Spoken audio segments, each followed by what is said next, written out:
മുഖ്യമന്ത്രി പദത്തിൽ നിന്നും ബീരേൻ സിംഗ് രാജിവെച്ചപ്പോൾ മറ്റൊരു മുഖ്യമന്ത്രിയെ അവിടെ പ്രതിഷ്ഠിക്കാമെന്ന് BJP കണക്കുകൂട്ടി. സംസ്ഥാനത്തെ രാഷ്ട്രപതി ഭരണം അവരുടെ സ്വപ്നത്തിൽ പോലും ഉണ്ടായിരുന്നില്ല.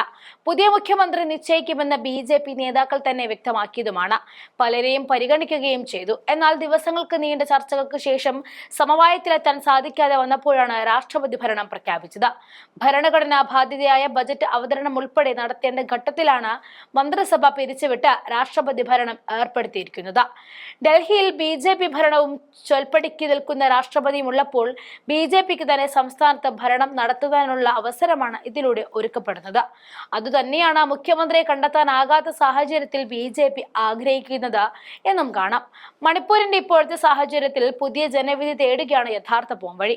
പക്ഷേ ഏത് വിധേനയും അധികാരം കയ്യിലുണ്ടാകണമെന്ന ദുഷ്ടലാക്കോടെയാണ് രാഷ്ട്രപതി ഭരണത്തിന് തീരുമാനിച്ചിരിക്കുന്നത്. ഒറ്റക്കൽ വിഗ്രഹം എന്ന BJPയുടെ അവകാശവാദത്തെ പുതിയ സംഭവത്തിലൂടെ മണിപ്പൂർ തകർത്തെറിഞ്ഞിരിക്കുകയാണെന്ന് കാണാം. BJPയിലെ തന്ത്രജ്ഞനെന്ന് വിശേഷിപ്പിക്കുന്ന അമിത്ഷാ ഇടപെട്ടിട്ടും മണിപ്പൂരിന്റെ കാര്യത്തിൽ തീരുമാനമായിട്ടില്ല.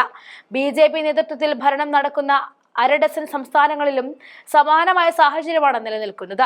ഫെബ്രുവരി 5-ന് തെരഞ്ഞെടുപ്പ് നടന്ന 8-ന് ഫലപ്രഖ്യാപനമുണ്ടായ ഡൽഹിയിൽ ഒരാഴ്ച കഴിഞ്ഞിട്ടും പുതിയ മുഖ്യമന്ത്രിയെ കണ്ടെത്താൻ BJPക്കായിട്ടില്ല. പലതരത്തിലുള്ള കൂടിയാലോചനകൾ നടന്നുവെങ്കിലും സമവായത്തിലെത്താൻ സാധിക്കുന്നില്ല എന്നതാണ് സ്ഥിതി.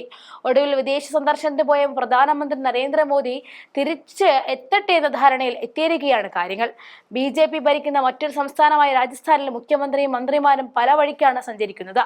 ഫോൺ ചോർത്തുന്നുവെന്ന ആരോപണം ഉന്നയിച്ച മുഖ്യമന്ത്രിക്കെതിരെ BJP മന്ത്രി തന്നെ ഇവിടെ രംഗത്തെത്തിയത് വലിയ വാർത്തയായിരുന്നു. മുതിർന്ന നേതാവും മന്ത്രിയുമായ കിരോടി ലാൽ മീണയാണ് തന്റെ ഫോൺ ചോർത്തിയെന്ന് ആദ്യം പരാതി ഉന്നയിച്ചത്. യഥാർത്ഥത്തിൽ ഇത് മുഖ്യമന്ത്രി ഭജൻ ലാൽ ശർമ്മയ്ക്കെതിരായ ആരോപണമായിരുന്നു. തുടർന്ന് മറ്റു ചില മന്ത്രിമാരും ഇതേ പരാതി ഉന്നയിച്ചു. പിന്നീടാണ് വിഷയം പ്രതിപക്ഷം ഏറ്റെടുത്തത്. മന്ത്രിയുടെ വെളിപ്പെടുത്തലിനെ തുടർന്ന് കോൺഗ്രസ് MLA-മാർ നിയമസഭയിൽ പ്രതിഷേധിക്കുകയും നടപടികൾ തടസ്സപ്പെടുത്തുകയും ചെയ്യുകയായിരുന്നു. വിഷയം അവിടെയും അവസാനിക്കാത്ത സ്ഥിതിയാണ് ഇപ്പോൾ നിലനിൽക്കുന്നത്.